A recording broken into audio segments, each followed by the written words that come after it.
বন্ধুরা আপনাদেরকে আমি আগের পর্বে দেখিয়েছি দক্ষিণেশ্বর স্কাইওয়াক সব অভিজ্ঞতা শেয়ার করেছি। আর আমি দক্ষিণেশ্বরের মন্দিরে প্রবেশ করব আর আপনাদেরকে আমি সব অভিজ্ঞতা শেয়ার করব। আমি চলন্ত সিঁড়ি দিয়ে নামছি। বন্ধুরা এটা হচ্ছে দক্ষিণেশ্বরের মেন গেট সিংহদুয়ার। আমি হাঁটতে হাঁটতে মন্দিরের ভেতরের দিকে প্রবেশ করছি। বন্ধুরা দেখতে পাচ্ছেন কত দর্শনার্থী ভিড় করেছে মায়ের দর্শন করবে।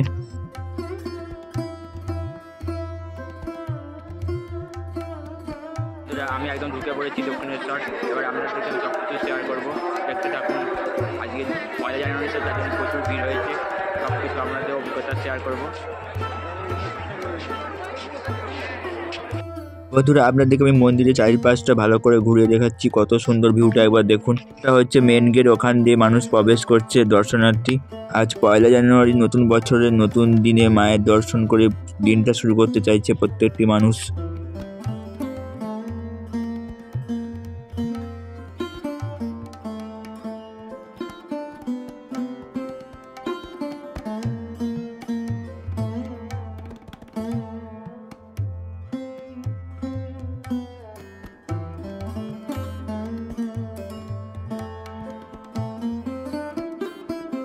দক্ষিণেশ্বরের মন্দিরটাকে প্রতিষ্ঠা করতে সেকালে খরচ হয়েছিল 9 লক্ষ টাকা। আজকে হিসেবে তার দাম দাঁড়ায় 50 কোটি টাকার সমান। দক্ষিণেশ্বর মন্দির লোকমাতা রানী রাসমণি মন্দিরটা প্রতিষ্ঠা করেছে। 1955 সালে মন্দিরটা প্রতিষ্ঠা হয়েছে। বৃহস্পতিবার তা ভবতারিণী আখ্যা দিয়ে পূজা শুরু হয়। বন্ধুরা এটা হচ্ছে মায়ের প্রধান গর্ভগৃহ, খুবই সুন্দর। এটি হলো বিবেকানন্দ উদ্যান, বিশাল এই মূর্তিটি। বন্ধুরা একবার দেখুন চারিদিকটা কত সুন্দর ভিউটা, কত দর্শনার্থী ভিড় করেছে একবার দেখুন। জায়গাটা খুব মনোরম। স্বামীজি পদতলে দাঁড়ালে এক আধ্যাত্মিক বীজ অঙ্কুরিত হয়। এখানে দাঁড়িয়ে প্রচুর মানুষ ছবি তুলছিল।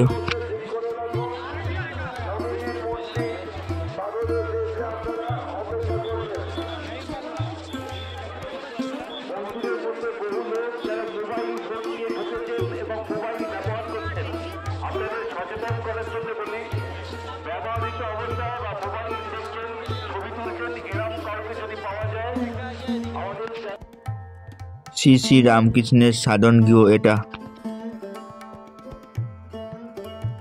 বন্ধুরা এটা হচ্ছে পুজোর উপকরণ সংগ্রহ করার ডালাঘর।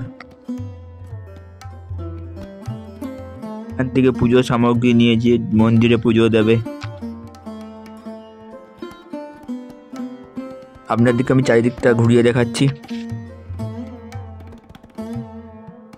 দক্ষিণেশ্বর মন্দিরে প্রবেশ করতে গেলে জুতো ব্যাগ জমা দিতে হবে। মোবাইল জুতোটা নেবে 3 টাকা আর ব্যাগ নেবে 10 টাকা চার্জ নেবে। দক্ষিণেশ্বরের মন্দিরের ভিতরে কঠোরভাবে নিষিদ্ধ, ফোন এলাও নেই।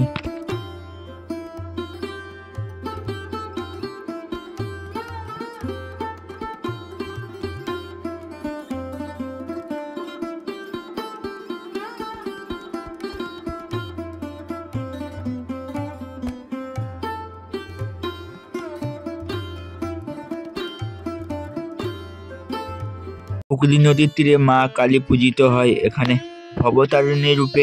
দক্ষিণেশ্বরের মূল মন্দিরটি 3 তলা, দ্বিতলে 9টি চূড়া বন্দিত হয়েছে। মন্দিরটা দক্ষিণমুখী, উত্তরিত দালানের উপর গর্ভগৃহতে স্থাপিত। এই দালানটি 46 বর্গফুট প্রসারিত ও 100 ফুট উঁচু। দক্ষিণেশ্বর কালীবাড়ি গর্ভগৃহ মন্দির। এরকম 12টি শিব মন্দির ও মুখী শিব মন্দির রয়েছে। এইগুলি 8 তলায় স্থাপত্যে নির্মিত। গঙ্গার একটি ঘাটে এই মন্দিরগুলি দণ্ডায়মান। এই চত্বরে উত্তর পূর্বে রয়েছে একটি বিষ্ণু মন্দির আর রাধাকান্ত মন্দির। মন্দিরে একটি রূপার সিংহাসনে 21 ইঞ্চি কৃষ্ণ, 16 ইঞ্চি রাধাকৃষ্ণ প্রতিষ্ঠিত। এর ভিতরে ক্যামেরা এলাও নেই, তার জন্য আপনাদেরকে ভিডিও করে দেখাতে পারলাম না। ধরে আমার মায়ের দর্শন হয়ে গেছে। এবার আমি গঙ্গার তীরে চলে এসেছি। দক্ষিণেশ্বরের গঙ্গা নদীর তীর কত সুন্দর বিউটিফুল একবার দেখুন বন্ধুরা। চারদিকে আমি সুন্দর ভিউটা একবার দেখাচ্ছি, দেখুন কত সুন্দর। চারিদিকটা অপূর্ব সুন্দর লাগছে, কত মানুষ বসে আছে চারিদিকে দেখুন। দক্ষিণেশ্বরের গঙ্গার তীরে পুরপুর করে হাওয়া দিচ্ছে, প্রকৃতির হাওয়া খুবই সুন্দর লাগছে। দেখতে পাচ্ছেন দূরে দক্ষিণেশ্বরের বীজ, ট্রেন ডুবে চলাচল করে।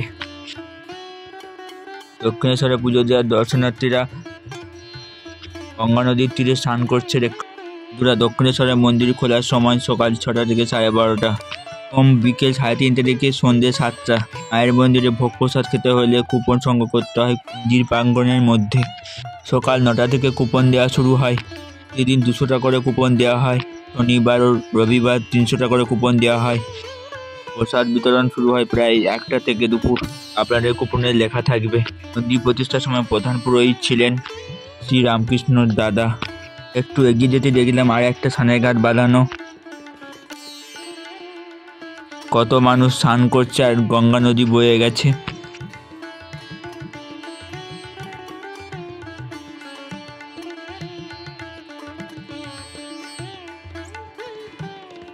আপনারা দেখতে পাচ্ছেন কত দর্শনার্থী ভিড় করেছে গঙ্গা নদীর স্নান করবে বলে। এই পর্বে আপনাদেরকে দক্ষিণেশ্বরের স্কাইওয়াচ দেখিয়েছিলাম, দক্ষিণেশ্বরের মন্দিরের ভিডিও। আপনাদেরকে দক্ষিণেশ্বরের সব তথ্য অভিজ্ঞতা শেয়ার করলাম। ভালো লাগলে সাবস্ক্রাইব, লাইক করে দেবেন, নোটিফিকেশন অন রাখো যাতে সবার আগে ভিডিওটা আপনার কাছে পৌঁছে যায়। ভালো থাকবে, সুস্থ থাকবে, সবাইকে ভালো।